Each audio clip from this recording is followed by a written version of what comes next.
Thank you, Chair. I have listened carefully to the debate, as well as the previous debates, of course. And it seems to me that the view of the people here is based on two assumptions. The first is that there is a rules-based order, a kind of international legal world order from which relatively small countries, such as the European countries, greatly benefit. And that it is important that we protect and defend this in general terms, that we even wage wars over it in order to preserve that order. And the second, and thus that the war in Ukraine, which would then be a violation of that rules-based order, is therefore legitimized and important for that reason. And the second assumption, the second belief, seems to be that there could be some sort of domino effect that if Russia succeeds in Ukraine and then maybe also takes a part of the Baltic states, that then Poland and Germany and so on would also be at risk, and that all of Europe would then be under that threat. And I absolutely do not believe either of those assumptions. I believe there is absolutely no reason to assume that such a domino theory would apply, that Russia would have the ambition to conquer much more than what they are doing now. In fact, I believe that Russia did not want this entire war in Ukraine at all, but felt compelled to do this, that they had no other option but to do this.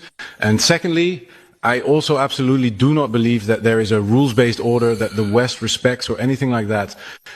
Over the past 30 years, I have seen the United States leading the way, but especially the Western countries as the ones who have violated what is called international law the most.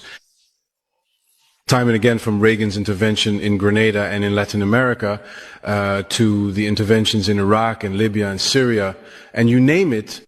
The war in Vietnam is actually another example, constantly starting with false flags and then launching attacks on countries. So I actually see the West as the main problem.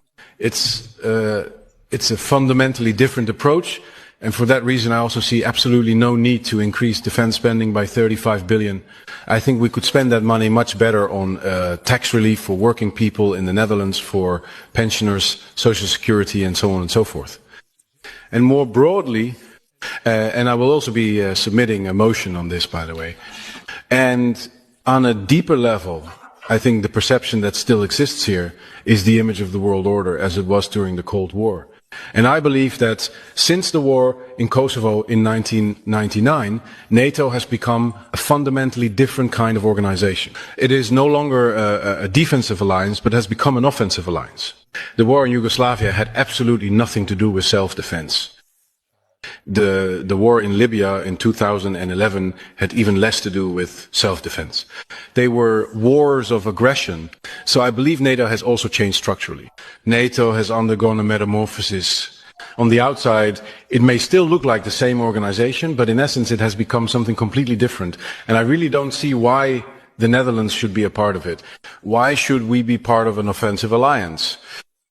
What business do we have in all those countries? Why should we support all those wars of aggression? There is no domino threat coming from Russia. There is no international legal order that is in our interest that we need to protect. So again, I don't support it, I don't understand it, I don't see it. And finally, one more point.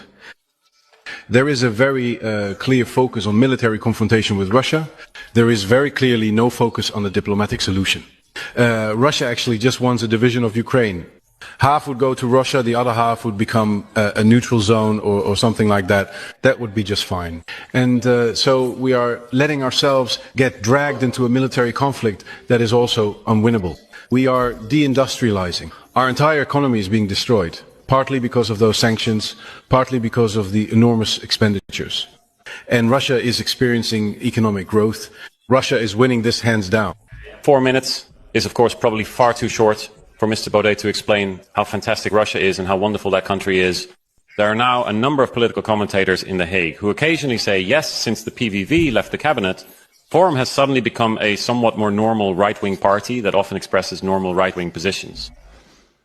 We have just heard that Russia attacked Ukraine because they were completely backed into a corner. They had no other choice. That is, of course, also why a fleet of kamikaze drones flew into Kyiv this morning and caused 15 casualties. Now, 6 years ago, Mr. Baudet said that MH17 was shot down and that Ukraine is a possible perpetrator. I also know one of the people who was on board A lot of investigations have been conducted. A great deal has been established about it. Does he still think that Ukraine is a possible perpetrator of the downing of MH17 with 198 Dutch citizens on board? Yes, this is what you call a loaded question, right? There are a few assertions being made before the actual question is asked.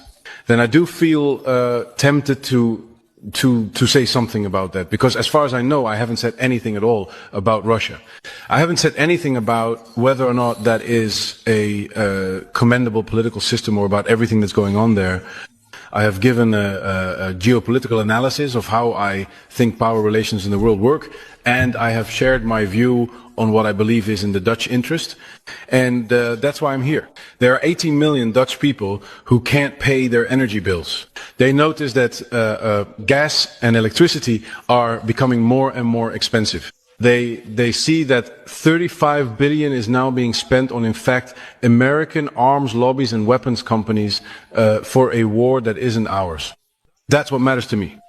And then regarding the crashed plane, the downed plane, yes, of course, that's a terrible tragedy. So when Mr. Paternotte says, yes, I knew someone who was on that plane, yes, listen, there's no question that it's horrible that this happened. What exactly happened? How did that plane go down? What exactly happened? That is surrounded by major question marks. I think that's a fact that anyone who seriously looks into this matter has to acknowledge. And it's not up to me to say here, I am certain that it happened this way, or I am certain that it happened that way. It's terrible that it happened. It's very strange the way that Weser investigation was conducted. All the alternative scenarios that weren't included, that weren't investigated. And in my opinion, all real knowledge starts with recognizing what you don't know and also asking yourself, cui bono? Where do the interests lie? Who exactly has an interest in what? The primary radar data still haven't been released. Ukraine has had a veto right from the very beginning when it comes to admitting evidence. There are still a lot of open questions. And listen, I have absolutely no stake in this. It really doesn't matter to me for the political analysis of the conflict in Ukraine how exactly this happened. In my view, it's also not some kind of moral pissing contest. We need to think about what the Dutch interest is and why we are involved in this war. And that's a business-like discussion, a factual discussion. And I have criticized the prevailing dominant worldview here on fundamental grounds. And actually, what Mr. Paternotte is doing is a bit, well, kindergarten politics with a moral judgment, trying to corner someone. This is about the Dutch interest. This is about an incredible amount of money. Europe is running itself into the ground in a war we don't need to fight, a war provoked by America, which Russia itself doesn't want at all. And by the way, the Ukrainians are the very first and most important victims of this.